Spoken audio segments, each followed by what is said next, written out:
Hello guys, welcome back to our channel హితాన్స్ world.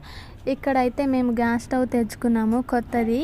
మాకు పాతది చిన్నది ఉండే, ఒకటే బర్నర్ ఉండే, చాలా ఇబ్బంది అవుతుండే.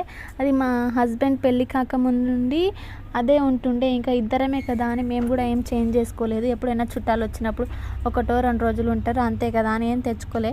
ఇప్పుడైతే హితాన్స్ పుట్టినప్పటి నుండి వేడి నీళ్ళు, ఇంకా రైస్ అని, ఉగ్గు అని, కర్రీ అని చాలా ప్రాబ్లం అవుతుంది. ప్రతిదానికి వెయిట్ చేయాల్సి వస్తుందని కొత్తదైతే బై చేసాము. అది గ్లాస్దే కొనుక్కుందాం అనుకున్నాం కానీ గ్లాస్ది ఇప్పుడు మాకు ప్లాట్ఫామ్ లేదు. హితాన్స్ ఏమైనా ఇసిరేస్తాడు, అందుకు బ్రేక్ అవుతుంది.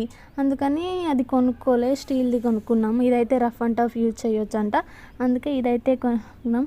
అందుకే కొత్తది కదా అని పసుపు కుంకుమ అయితే రాస్తున్నాను నేను. ఇక్కడ మన హిందూస్లో ఏదైనా పసుపుతోనే స్టార్ట్ అవుతుంది కదా, అదొక సెంటిమెంట్ కదా. అందుకే నేను కూడా పసుపు రాసిన. ఇక్కడ పసుపు రాసి కుంకుమతో బొట్టు అయితే పెట్టేసిన నేను. చూడండి, మనం చిన్న చిన్న విషయాలకు కూడా ఎంతో ఇంపార్టెన్స్ ఇస్తూ ఉంటాం కదా, అది కూడా సెలబ్రేట్ చేసాం.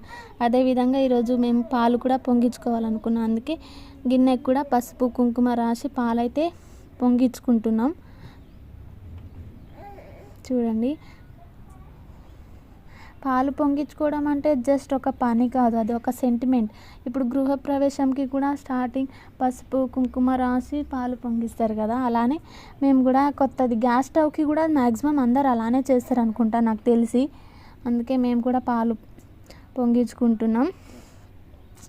ఆ పాలు మన ఇంట్లో పాలు ఇట్లా ఆ స్టవ్ మీద ఉడుకుతుంటే ఎంత హ్యాపీనెస్ అనిపిస్తుంది. కొత్తది పాలు పొంగిపోతే అది చాలా హ్యాపీ ఫీల్ అవుతారు అందరూ. అది అబాండెన్స్కి సైన్ అని చెప్తారు. మన ఇంట్లో సంతోషం, ఐశ్వర్యం, అందరూ కలిసి నవ్వుతూ ఉండాలని కోరుకుంటారు కదా. ఏ మూమెంట్లో అయినా అలా ఉండాలని కోరుకుంటూ పాలు పొంగిస్తారంట. నాకు కూడా తెలీదు, అందుకే మేము కూడా పొంగించుకున్నాం. ఎప్పుడు మా ఇల్లు ఇలానే సంతోషంగా ఉండాలని. ఆ తర్వాత పాలతో అయితే నేను బెల్లం అన్నం అయితే వండేసిన.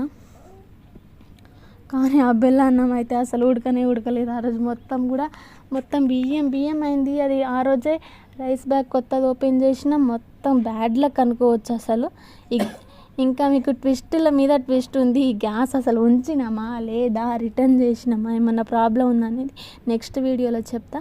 ఈ వీడియో మీకు నచ్చితే లైక్, షేర్, సబ్స్క్రైబ్ చేసుకోవడం అస్సలు మర్చిపోవద్దు. మీ సపోర్టే మాకు ఒక బూస్టింగ్ లెక్క అనిపిస్తుంది. అందుకే మీరు సబ్స్క్రైబ్ చేసుకోవడం మర్చిపోవద్దు, లైక్ చేయండి.